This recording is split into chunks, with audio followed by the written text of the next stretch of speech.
దగ్గుమందు syrup తయారుదారు maiden pharma తయారు చేసిన tonic మరింత మంది మరణాలకు కారణమైంది. మొన్నటికి మొన్న గాంబియాలో 66 మంది చిన్నారుల ప్రాణాలను బలి తీసుకోగా ఇప్పుడు తాజాగా ఇండోనేషియాలోనూ మరణ హోమం సృష్టించింది. ఈసారి సిరప్ తాగిన 99 మంది చిన్నారులు మృతి చెందినట్టు తేలడంతో టానిక్లపై బ్యాన్ విధించింది ఇండోనేషియా. ఇండోనేషియాలో దారుణం జరిగింది.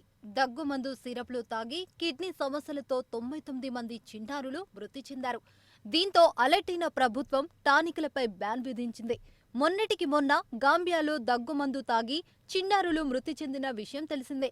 భారత్కు చెందిన ఫార్మా సంస్థ మైడెన్ ఫార్మాస్యూటికల్ సంస్థ తయారు చేసిన 4 దగ్గు, జలుబు మందు తాగి గాంబియాలో 66 మంది చిన్నారులు మృతి చెందారు. అయితే ఈ ఘటన మరవక ముందే ఇండోనేషియాలో మరో షాకింగ్ ఘటన చోటు చేసుకుంది. సిరప్లు తీసుకున్న కారణంగానే నెల రోజుల్లో కిడ్నీ సమస్యలతో 99 మంది మృతి చెందారు. దీంతో ఇండోనేషియాలో అన్ని సిరప్లు, లిక్విడ్ మెడిసిన్స్ ను నిషేధిస్తూ తాజాగా ప్రభుత్వం ఉత్తర్వులు జారీ చేసింది. కాగా నెల రోజుల వ్యవధిలో కిడ్నీ సమస్యలతో 99 మంది మృతి చెందినట్లు సమాచారం. ఈ కారణంగానే ప్రభుత్వం నిర్ణయం తీసుకున్నట్లు తెలుస్తోంది. ముందస్తు చర్యల్లో భాగంగానే ప్రభుత్వం ఈ నిర్ణయం తీసుకున్నారు. ఇదిలా ఉండగా మృతి చెందిన పిల్లలు ఆయా సిరప్లు తీసుకున్న తర్వాతే కిడ్నీలు తీవ్రంగా దెబ్బతిన్నట్లు స్థానిక మీడియాలో వార్తలొచ్చాయి. దీంతో పిల్లలకు సంబంధించిన అన్ని సిరప్లు, లిక్విడ్ మెడిసిన్ విక్రయాలను నిలిపివేయాలని ఆరోగ్య మంత్రిత్వ శాఖ ప్రతినిధి మొహమ్మద్ సరాయిల్ మన్సూర్ ఆదేశాలు జారీ చేశారు. మరోవైపు ఇండోనేషియాలో ఈ ఏడాది ప్రారంభం నుంచి పిల్లల మరణాల సంఖ్య గణనీయంగా పెరిగింది. భారతదేశంలోని హర్యానా కేంద్రంగా పనిచేసే మైడెన్ ఫార్మాస్యూటికల్స్ లిమిటెడ్ ఈ మందులు తయారు చేసింది. ఆ ఫార్మా కంపెనీ తయారు చేసిన 4 కలుషిత దగ్గు టానిక్లు ఆఫ్రికన్ దేశాలకు ఎగుమతి అవుతున్నాయి. అయితే ఈ వ్యవహారంపై దర్యాప్తు జరుగుతోందని WHO చీఫ్ జనరల్ టెడ్రోస్ అదనవో తెలిపారు. ప్రాణాలు కోల్పోయిన చిన్నారుల కుటుంబ సభ్యుల బాధ వర్ణనాతీతం అని ఆయన అన్నారు. ఈ సందర్భంగా నాణ్యత ప్రయాణాల గురించి ఎలాంటి ఆధారాలు ఫార్మా కంపెనీ సమర్పించలేదని వివరించారు. ఆయా సిరప్లలో అధిక మోతాదుల్లో డైఎథిలిన్ గ్లైకాల్ ఉన్నట్లు పరీక్షలో తేలిందని ప్రపంచ ఆరోగ్య సంస్థ తెలిపింది. అధిక మోతాదుల్లో ఆ రెండు ఉండటం ప్రమాదకరమని, వాటి వల్ల మరణం సంభవించవచ్చని WHO స్పష్టం చేసింది.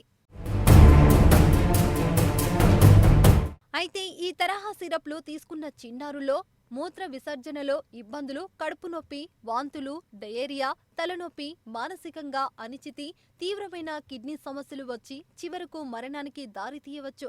ఈ లక్షణాలు కనిపిస్తే వెంటనే అప్రమత్తం కావాల్సింది ఉంటుంది. ఆ 4 రకాలైన దగ్గు టానిక్లను హానికరమైన ఔషధాలుగా పరిగణించాలని WHO సూచించింది. ప్రపంచ ఆరోగ్య సంస్థ మెడికల్ ప్రొడక్ట్ అలర్ట్ జారీ చేసిన వెంటనే కేంద్ర ఔషధ నియంత్రణ సంస్థ కూడా వెంటనే అప్రమత్తమైంది. ఈ విషయమై విచారణ మొదలు పెట్టినట్లు తెలిపింది. రాష్ట్ర నియంత్రణ సంస్థతో కలిసి వెంటనే విచారణ ప్రారంభించినట్లు పేర్కొంది. సెప్టెంబర్ 29, 2022న WHO గాంబియాలో చిన్నారుల మృతి గురించి తెలిపిన నాటి నుంచి drugs controller general of India గాంబియాలోని పరిస్థితులను పర్యవేక్షిస్తున్నారు. చిన్నారుల మృతికి కారణాలను పరిశోధిస్తున్నారు. మైడెన్ ఫార్మాస్యూటికల్స్ లిమిటెడ్ ఇప్పటి వరకు తన ప్రొడక్ట్స్ను గాంబియాకు మాత్రమే ఎగుమతి చేసినట్లు తెలుస్తోంది.